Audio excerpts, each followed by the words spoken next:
She chose this place because it felt safe. Not safe the way a locked door is safe. Not safe the way a wall is safe. Safe the way a rabbit understands the word, which means cover above her, roots around her, open ground she could see before anything could cross it. She found all of that here.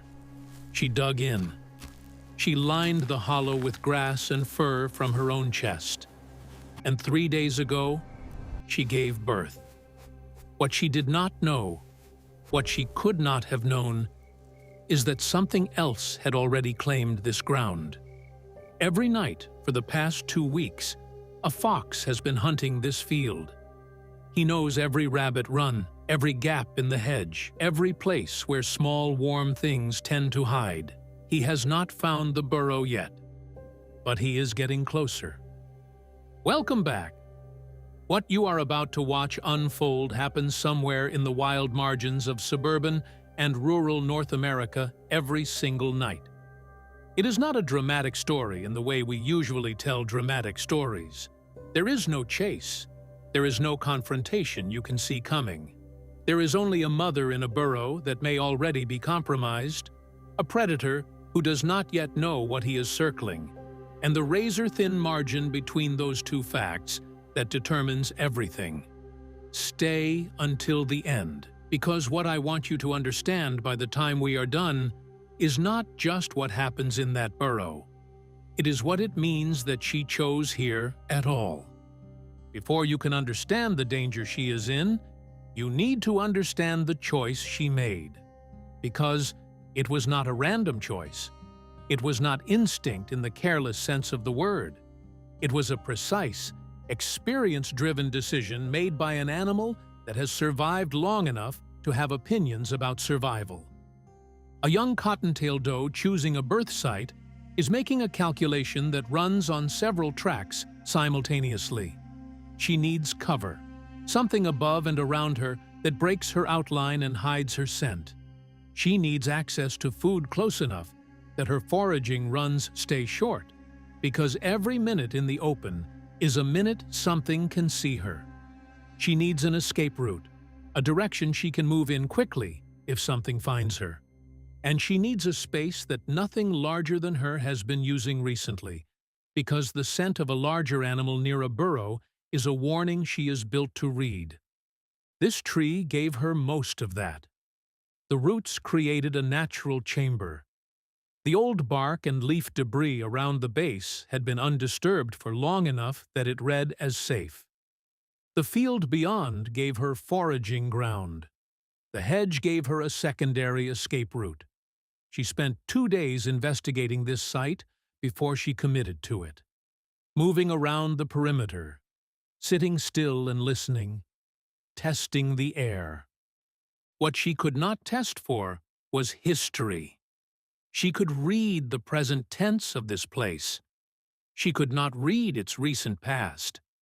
And the fox had been through this ground 8 days before she arrived. He had not marked it the way a territorial animal marks.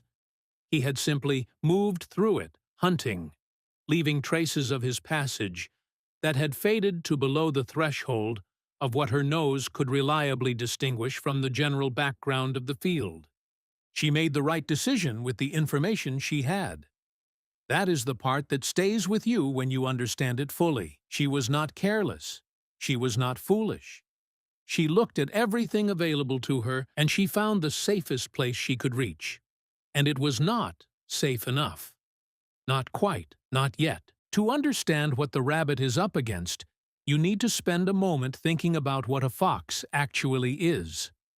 A red fox in good condition has a home range of 1 to 5 square miles, depending on food availability. He knows that range the way you know the inside of your own house. Every rabbit warren, every pheasant roost, every place where field mice concentrate after rain.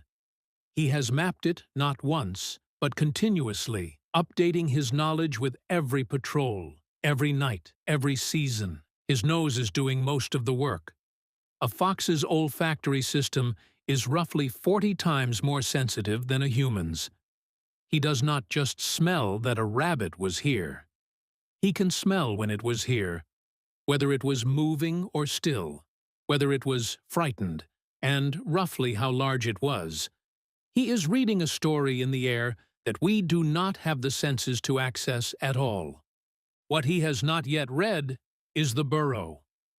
He has been within 40 feet of it twice in the past week. Both times something else pulled his attention. A pheasant moving in the hedge the first night. A rabbit he chased and lost into a warren on the second. He has not stood at that particular root system and pushed his nose into the air above it and read what is there. Not yet, but his circuit brings him back to this corner of the field every 2 to 3 nights. That means tonight, or tomorrow night, or the night after. He will. The rabbit does not know any of this. She is 3 feet below the surface with 4 kits that are 5 days old and blind and entirely dependent on her returning from every foraging run. She feels the vibration of the earth when anything large moves nearby. She monitors the air that flows into the burrow entrance. And right now, in the early evening, she is feeding. She will leave the burrow just after dark. She will be in the field for 40 minutes. And somewhere in that same field, on a different corner of his circuit, the fox is already moving. Here is what happens inside a rabbit burrow when something large moves nearby.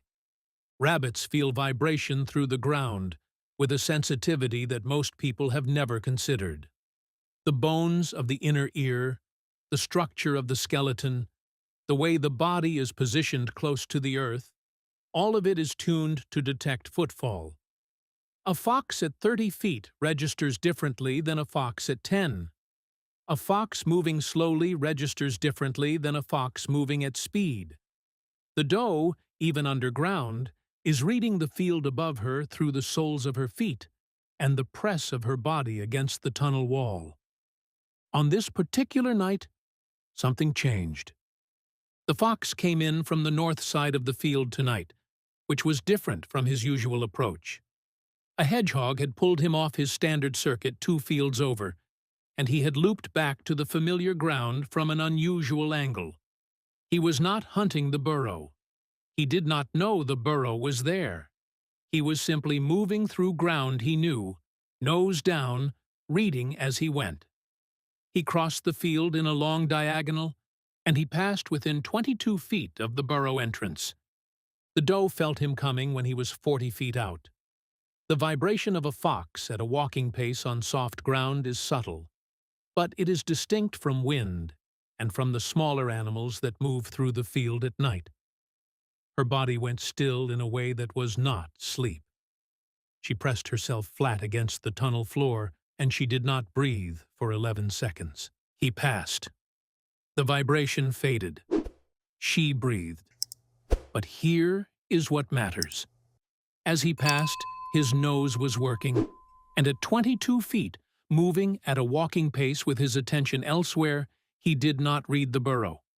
But he read something, a trace, a thread of scent that did not quite fit the baseline of the field.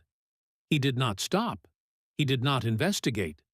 But somewhere in the processing that happens below the level of what we might call conscious thought in a fox, something was flagged. Something in that corner of the field was different from the last time he passed through it. He would remember, and the next time his circuit brought him back to this corner, he would slow down. People use the phrase maternal instinct as if it is simple, as if it means an animal does whatever is necessary to protect its young without calculation, without cost, without the kind of trade-offs that we associate with deliberate thought. What you see in a rabbit do in the days after birth is something far more precise than that phrase implies. She does not stay with her kits. We talked about this before, and it bears saying again in this context. The choice to leave the burrow, to forage at a distance, to minimize the time she spends directly at the nest site is not a failure of care. It is the most sophisticated form of care available to her. The kits are safest when she is not there. Her scent trail, her warmth, her movement at the entrance, all of these increase the chance that something finds what she is trying to hide. So she leaves, and she goes far enough that her presence near the field does not betray the location of the burrow.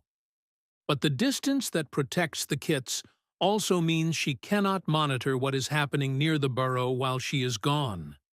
She runs on a timer she cannot see. She has a sense, not precise, but real, of how long her absences should be. She reads cues in the air when she returns, whether the entrance smells as she left it, whether anything has disturbed the grass around the roots, whether the specific quality of the silence near the tree is the silence of nothing having happened or the silence of something having just left. On the morning after the fox passed within 22 feet of the burrow, she read something at the entrance. Not the fox directly. The fox had not come close enough for that. But something in the air was different from the night before. Different in a direction that her body understood as a category of wrongness, even if her experience could not name it precisely. She went in, she checked the kits. She came back to the entrance and read the air again. She could not leave. She could not stay. She was caught in the gap between the two imperatives that define her life right now, the need to eat, which is the need to produce milk, which is the need to keep the kits alive, and the need to monitor, to watch, to know whether the ground she chose is still the ground she thought it was. That gap, the space between those two needs, is where a rabbit doe lives for the first 3 weeks of her litter's life. And it is where the fox is going to find her. 2 nights after the first close pass, the fox returned. He was not coming for the burrow. He was coming because his circuit had brought him back to this corner of the field, the way it always did, the way it had done dozens of times before. But tonight, he was reading differently. The flagged trace from 2 nights ago had not resolved in whatever way his processing works. It had stayed unresolved. And an unresolved trace in a fox's territory is the kind of thing that sharpens his attention when he comes back to the same ground. He was 60 feet from the burrow when he slowed. Inside the burrow, the doe felt the vibration stop. A moving animal produces a rhythm. When that rhythm stops, it registers differently than when it simply recedes. A stopped fox is a fox that has found something, or a fox that suspects it has found something. The doe pressed herself flat, and her kits, disturbed by the change in her body pressure, went still beneath her. He stood there for 40 seconds. Then a barn owl crossed the field low and fast, 50 feet to his left, and the fox's attention broke. He watched the owl. He moved after it briefly, instinctively, then stopped. The owl was not his concern. He turned back toward the tree, but the moment had broken. The particular lock of his focus had released, and after 2 more seconds, he continued on his circuit and disappeared into the hedge. He did not find the burrow that night, but he had stood 60 feet from it and read a thread of something real, something that was not the baseline of the field. He would be back, and the next time, the owl might not cross at exactly the right moment. The next time, nothing might interrupt him. The next time, 40 seconds of focused reading at 60 feet might become 30 feet. And 30 feet, for a fox with that nose, is a different conversation entirely. I want to bring you back from the edge of that field for a moment, because what I have just described to you happens everywhere. Not in wilderness, not in some remote place that requires a National Geographic crew to access. It happens in the vacant lot at the end of your street. It happens in the scrubby edge of the park 2 blocks over. It happens in the unmowed corner of your own yard, if you have one, and possibly in your neighbor's hedge right now. The reason I want you to know about the doe in the burrow and the fox in the field is not because it is dramatic, though it is. It is because understanding this story changes the way you look at the ordinary margins of the world you already live in. The patch of unmowed grass is not neglect, it is structure. The dead leaves under the hedge are not debris, they are cover. The shallow depression in the garden bed that you have been meaning to fill in is possibly, right now, someone's best available option. And the predator is not the villain of this story. The fox is doing exactly what a fox does, with intelligence and precision, and a kind of focused competence that is genuinely extraordinary to observe. He is not cruel. He is not careless. He is a predator in his territory, doing the work his body was built for. The fact that this work is dangerous for the rabbit is not a moral failing on his part. It is the shape of the world he and the rabbit both inhabit. What the story is about, if it is about anything beyond the simple fact of two animals in a field, is the margin. The razor's edge between the safe place and the unsafe one. The difference between the fox's circuit passing 22 feet from the burrow and 10 feet from it. The difference between a barn owl crossing at the right moment and the same barn owl being somewhere else. The difference between a mother who chose well and a mother who chose almost well enough. She is still in that burrow. As of the last morning I want to describe to you, the kits are 8 days old. Their eyes will open in 2 more days. In another 2 weeks, they will be moving independently. Each day that passes without the fox finding the burrow is a day the odds shift incrementally toward them. Not by much, but by something. I want to end with the thing that I find most difficult to shake when I think about this story. She made the right choice. That is the part I keep coming back to. She assessed the available options with the tools she had, and she chose the best one. The cover was real. The escape routes were real. The assessment she made of the recent history of that ground was as accurate as she could make it with the information available to her. She was not wrong. She was just working with incomplete information in a world that does not give anyone complete information. Not the rabbit, not the fox, not us. Most decisions that matter are made this way. With the information you have, which is not all the information there is, in a situation that contains things you cannot see, following a pattern you believe to be safe, because it has been safe before. The doe chose the tree at the edge of the field because every sign she could read said it was the right choice. She could not read the sign that mattered most, which was that something else had been there first. What I want you to carry out of this is not the dread, though the dread is real, and I think it is worth feeling. What I want you to carry out of this is the margin. The fact that survival, for most wild animals and in most of the situations that define their lives, is not a binary. It is not safe or unsafe. It is a question of how much margin exists between the current situation and the one that ends everything. The doe has a margin right now. It is thin. It may be enough. The fox has not yet slowed down at 30 feet. Until he does, the margin holds.